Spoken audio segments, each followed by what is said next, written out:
부모와 자녀 관계 1편 사랑하는데도 관계가 어려운 이유 저녁 8시 반이다. 2026년 서울의 봄은 아직 좀 차다. 거실 창문 너머로 아파트 단지 불빛이 늘어서 있고 어느 집에서나 비슷한 시간에 비슷한 불이 켜진다. 아이가 방에 들어간 지 2시간째다.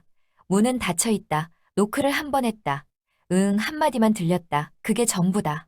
나는 거실 소파에 앉아 있다. TV는 켜져 있지만 보고 있지 않다. 넷플릭스 자동 재생이 뭔가를 틀어주고 있는데 화면 속 사람들이 웃고 있다. 소리가 공허하게 거실에 번진다. 손에는 휴대폰이 들려 있는데 화면을 보는 것도 아니다. 그냥 들고 있다. 알림이 하나 왔다. 단체 카카오톡이다. 보지 않는다. 아까 저녁 식사 자리에서 한마디 했다. 별 얘기도 아니었다. 요즘 공부는 어때? 그게 끝이었다. 아이 표정이 굳었다. 숟가락을 내려놓는 소리가 조금 컸다. 말이 없어졌다. 그리고 밥을 빨리 먹고 방으로 들어갔다. 그 식탁은 3평도 안 된다. 서울 아파트 식탁이 다 그렇다. 두 사람이 마주 앉으면 팔을 뻗으면 닿을 거리다. 근데 그 짧은 거리에서 말 한마디가 그렇게 크게 어긋날 수 있다. 나는 소파에 앉아 생각한다. 사랑한다. 이건 분명하다. 의심할 필요 없다. 조건도 없다. 포기할 수도 없다. 저 방 안에 있는 아이가 내 아이라서 그냥 사랑한다. 그건 변하지 않는다. 근데 이상하다. 관계는 쉽지 않다. 말이 어긋난다. 타이밍이 맞지 않는다. 내가 말을 건네는 순간이 아이에게는 부담이 되는 것 같다. 아이는 지금 고등학교 2학년이다. 학교에서 8시간, 학원에서 3시간을 버티고 들어온다. 현관문을 열고 들어설 때의 얼굴을 나는 안다. 이미 소진된 얼굴이다. 그 얼굴을 보면서도 나는 말을 건넨다. 공부는 어때? 그 말이 아이에게 어떻게 들릴지 말하고 나서야 잠깐 떠오른다. 감정이 충돌한다. 분명 사랑하는데 왜 편하지 않을까? 생각을 조금 정리해본다. 사랑이 부족한 건 아니다. 오히려 충분하다. 그럼 뭐가 문제지? 구조를 한번 봐보자. 사랑은 방향이다. 아이를 향한다. 지켜주려 한다. 좋게 하려 한다.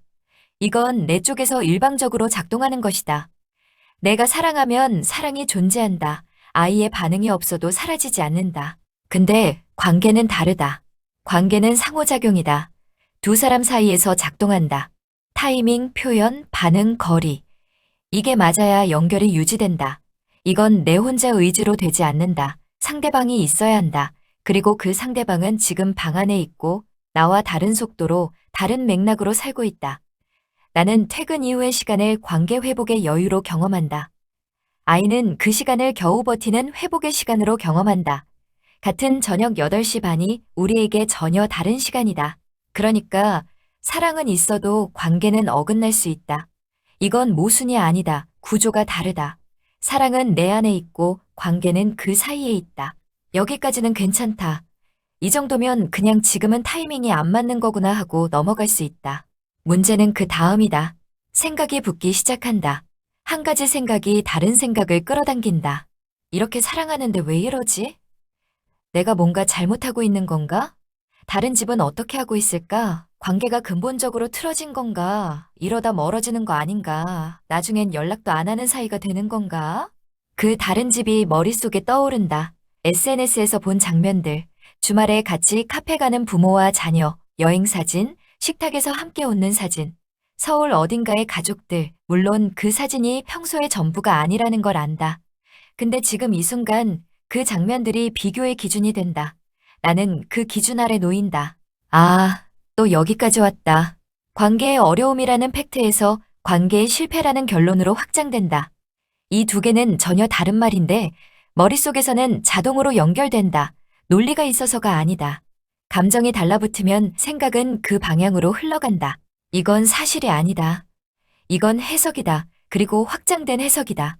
근데 감정은 이미 반응하고 있다. 서운함, 답답함, 무언가 잘못되고 있다는 막연한 불안, 그리고 이상하게 피로하다. 몸이 피곤한 게 아니다. 관계를 붙잡으려는 에너지 자체가 소진되고 있는 느낌이다. 그래서 행동이 바뀐다. 더 설명하려 한다. 더 맞추려 한다. 또는 그냥 포기한다. 어차피 안 되는 거지. 둘 다 실제로는 흔들린 상태에서 나온 반응이다. 저 닫힌 방문이 보인다.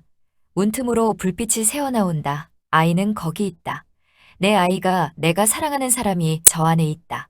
그 사실은 변하지 않는다. 근데 지금 나는 그 문 앞으로 걸어가지 못하고 있다.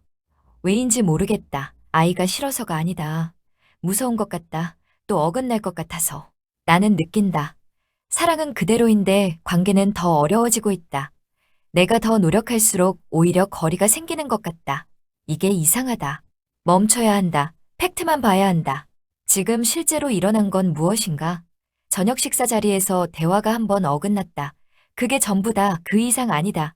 아이는 방에 있다. 불은 켜져 있다. 아이는 거기서 살아있고 나는 여기서 살아있다. 그 이상도 이하도 아니다.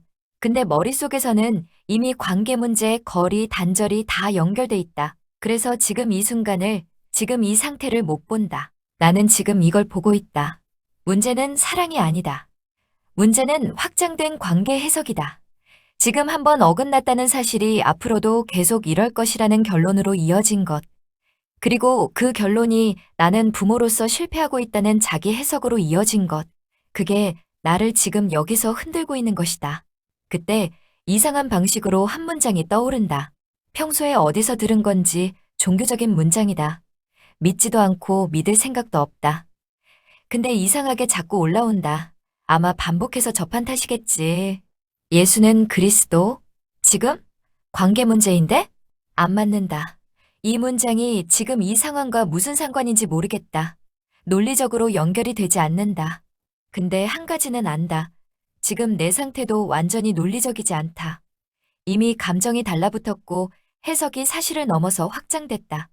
저 닫힌 방문 하나가 관계의 실패가 됐고 관계의 실패가 부모로서의 실패가 됐다.